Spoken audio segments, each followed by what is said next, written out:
శ్రీ గురుభ్యో నమః. శ్రీ మహాగణాధిపతయ నమః. శ్రీ సరస్వత్యై నమః.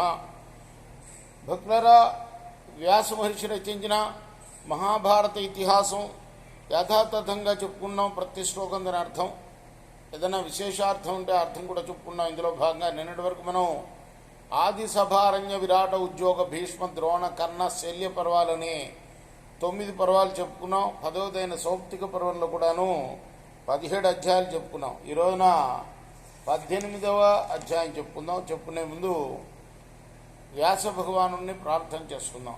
వ్యాసాయ విష్ణు రూపాయ వ్యాస రూపాయ విష్ణవే నమో వై బ్రహ్మనిదయే వాసిష్ఠాయ నమో నమః.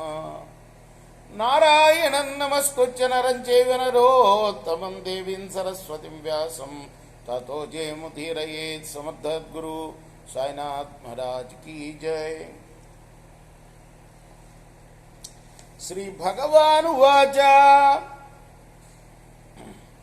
తతో దేవయుగేతీతే దేవా వై సమకల్పయ యజ్ఞం వేద ప్రమాణేన విధివద్యస్తుమీ సభ. కృష్ణ భగవానుడు చెప్తున్నాడు ధర్మరాజుతోటి. ఆ తర్వాత సత్యయుగం ముగిసిన తర్వాత దేవతలు యథావిధిగా యజ్ఞాలను చేయదలిచి వేద ప్రమాణాలని అనుసరించి యజ్ఞం చేశారు.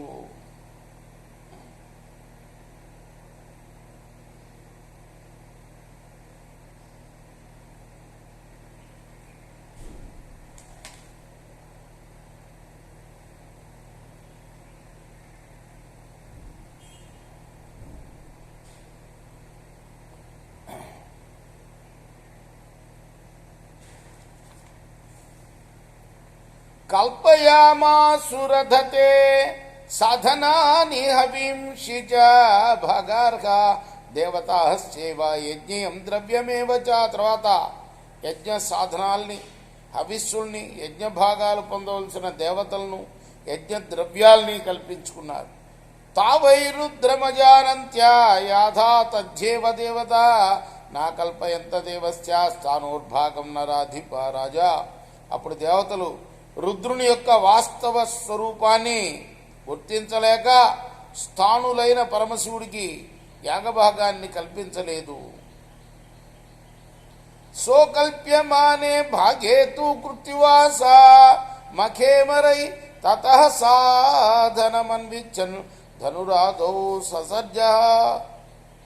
ఆ విధంగా దేవతలు యజ్ఞ భాగాన్ని కల్పించకపోవడంతో శివుడు వాళ్ళని శిక్షించదలచి ముందు విల్లుని సృష్టించాడు. లోకయజ్ఞ క్రియాయజ్ఞ గృహయజ్ఞ సనాతన పంచభూతం నృయజ్ఞస్య యజ్ఞే సర్వమిదం జగత్. లోకయజ్ఞం, క్రియాయజ్ఞం, సనాతనమైన గ్రహయజ్ఞం, పంచభూత యజ్ఞం, మనుష్య యజ్ఞం అని యజ్ఞం 5 రకాలు సుమా. లోకయజ్ఞైర్నృయజ్ఞైశ్చ కపర్ధి విదధే ధను ధను సృష్టమభూతస్య పంచకిష్కుర్ ప్రమాణతః. లోకయజ్ఞ, మనుష్యయజ్ఞాలతో కపర్ధి అంటే శివుడు ధనస్సును సృష్టించాడు. ఆ ధనస్సు 5 మూరల పొడవుది. వషట్కారో భవజ్ఞాతో ధనుషస్తస్య భారత యజ్ఞాంగాని చత్వారి తస్య సన్నహనే భవన్. ధనరాజా, వషట్కారం ఆ వింటికి అల్లెత్రాడయింది. యజ్ఞాంగాలు 4 ఆయనకు కవచాలయ్యాయి. తతః క్రుద్ధో మహాదేవ తదుపాదాయ కార్ముకం ఆజగామాథ తత్రైవ యత్ర దేవా సమీజరే. ఆ తర్వాత ఆ మహాదేవుడు ఆ వింటిని తీసుకొని కోపంతో దేవతలు యజ్ఞం చేసే చోటికి వచ్చాడు. తమాత్త కార్ముకం దృష్ట్వా బ్రహ్మచారిణమవ్యేం గిర్యతే పృథివీదేవి ప్రవతాశ్చకంపరే. బ్రహ్మచారి అవ్యేయుడు అయిన మహాదేవుడు వింటిని పట్టగా చూసి భూదేవి చాలా బాధపడింది. పర్వతాలు కంపించిపోయాయి. నభౌ పవనశ్చైవ నాగ్నిర్జ్వాల వైదిత వ్యభ్రమశ్చాపి సంవిఘ్నము దివి నక్షత్ర మండలం గాలి వీయలేదు.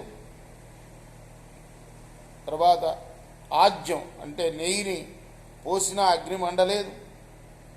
ఆకాశంలో ఉన్న నక్షత్ర మండలం ఎంతో విఘ్నతతో అటు ఇటు తిరగటం మొదలుపెట్టింది. నా బభౌ భాస్కరశ్చాపి సోమ శ్రీముక్తమండల తిమిరేణాకులం సర్వం ఆకాశం చ భవత్పురుతం. సూర్యుడు ప్రకాశించలేదు, చంద్రమండలంలో శోభ లేదు, ఆకాశం అంతా చీకటితో చుట్టుకుని ఉంది.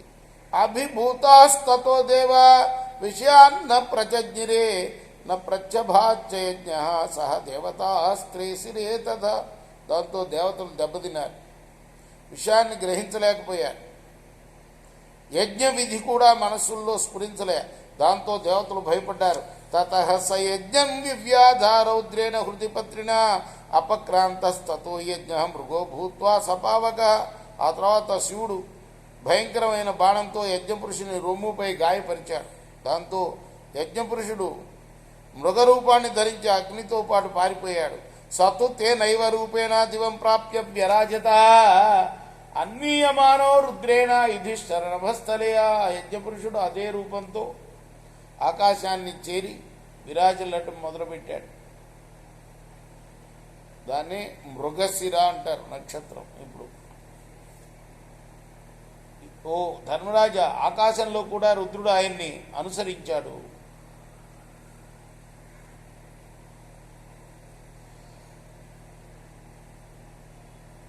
ఎవరిని? యజ్ఞపురుషుణ్ణి.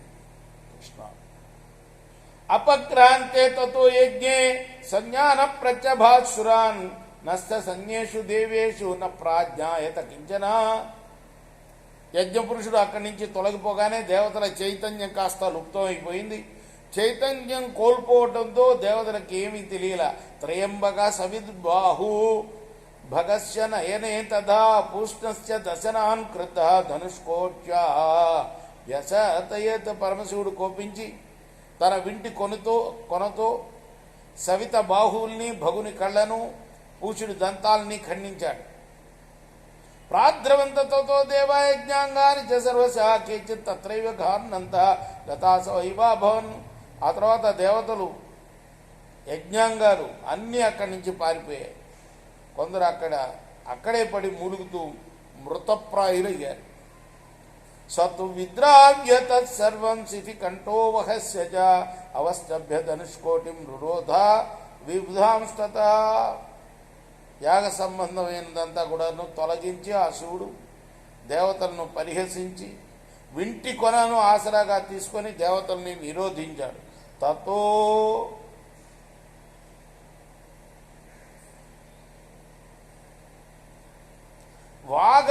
వాగమరైర్యుక్తాజ్యాం తస్య ధనుషోచ్చినత్ అధ తత్సహసారాజన్ చిన్నజ్యం వ్యస్ఫురద్దను. ఆ తర్వాత దేవతల ప్రేరణతోటి వాణి ఆ వింటి అల్లెత్తాటిని తెంపేసింది. రాజా అల్లెత్తాడు తెగిన ధనుస్సును వెంటనే ఎగిరిపడింది. తాడు తెగిన ధనుస్సు వెంటనే ఎగిరిపడింది. తతో విధనుషం దేవశ్రేష్టముపాగమన్ శరణం సహ యజ్ఞేన ప్రసాదం చాకరోత్ ప్రభు. ఆ తర్వాత దేవతలు యజ్ఞపురుషుడితో సహా విల్లు లేని పరమశివుని సమీపించి శరణ కోరారు. ఆ ప్రభు అనుగ్రహించాడు. తతః ప్రసన్నో భగవాన్ స్థాప్య కోపం జలాశయే సజలం పావకో భూత్వా శోషయచ్చ నిశం ప్రభు.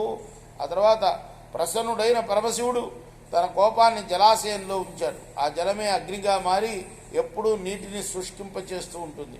భగశ్చనయనే చైవా బాహూచ సవితుస్తదా ప్రాదాత్ పుష్ణశ్చ దశవాన్ పునర్యజ్ఞాంశ పాండవ.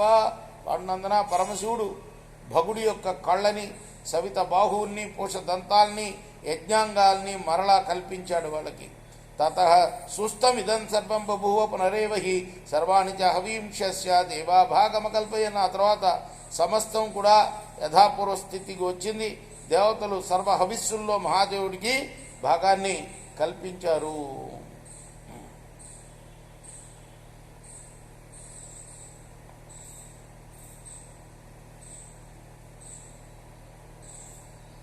తస్మిన్ క్రుద్ధే అభవత్ సర్వం అసుస్థం భవనం ప్రభు ప్రసన్నే చ పునః సుస్థం ప్రసన్నస్య చ వీర్యవాన్. మహాదేవుడు కోపిస్తే లోకమంతా కూడా ఆ విధంగా అస్వస్థకు గురైంది. ఆయన ప్రసన్నుడు కాగానే మళ్ళా స్వస్థతను పొందింది. ఆ వీర్యవంతుడు ఈ అశ్వత్థామకు ప్రసన్నుడయ్యాడయ్యా, అందువల్లనే ఇదంతా సంభవించింది. అశ్వత్థామ ఇంతమంది మహారథుల్ని చంపగలిగాడు. తతస్తే నిహత సర్వే తౌ పుత్ర మహారథ అన్యేచ బహవ సూర పాంచాలస్య ప్రధానుగా. ఆ కారణంగానే నీ కుమారుని పాంచాలని అనుచరులైన ఇతర సూరుల్ని చాలామందిని చంపాడు అశ్వత్థామ. శివుడి యొక్క ప్రసన్నత వల్లనే. తన్మనసి కర్తవ్యం నచ తద్ద్రోణినాకృతం మహాదేవ ప్రసాదేన గురుకార్యమనంతరం. మహాదేవుని అనుగ్రహంతో అశ్వత్థామ చేసిన పని మనసులో పెట్టుకోకు, తర్వాత కార్యానికి ఉపక్రమించు అన్నాడు ధర్మరాజుని కృష్ణభగవానుడు. ఇది మహాభారత సౌప్తిక పర్వంలోని సౌప్తిక పర్వం సమాప్తం ఈ అధ్యాయంతో. రేపు మనం స్త్రీ పర్వం ప్రారంభించేద్దాం. స్వస్తి ప్రజాభ్య పరిపాలయంతాం న్యాయ మార్గమహిమీశ గోబ్రాహ్మణేభ్య సుమస్త్రిలోకా సమస్త సుఖినో భవంతు. కృష్ణార్పణమస్తు. సాయి కృష్ణార్పణమస్తు.